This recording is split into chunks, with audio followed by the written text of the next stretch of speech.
जब राजा रामचंद्र गैला मधुबनवा हो, जुअरा पखिची गैल रेखवा बाहर जनी जइहा सीता, रावण हरिले जय।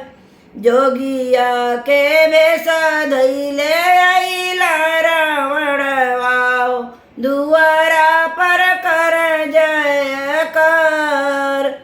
अंगना बहरती चरिया लाउड़िया, जोगिया के बिछा देहिया, जोगिया के बिछा देहिया।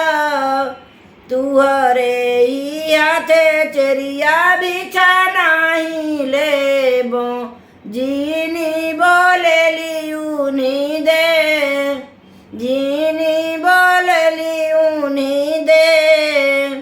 तरे कैली सोनवा ऊपर तिल चाउर, जोगिया के बिछा देवे जान।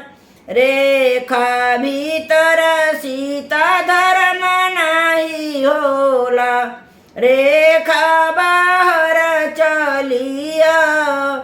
रेखा भीतर सीता धर्म नहीं होला, रेखा बाहर चलिया। एक गोड़ा बाहर कैली, एक गोड़ा भीतर, रथवा पर लिहल चढ़ाई, रथवा पर लिहल चढ़ाई। बरहे बारिश पर लौट राजा रामचंद्र, अंगने में गिरा मुरुझाई, अंगने में गिरा मुरुझाई।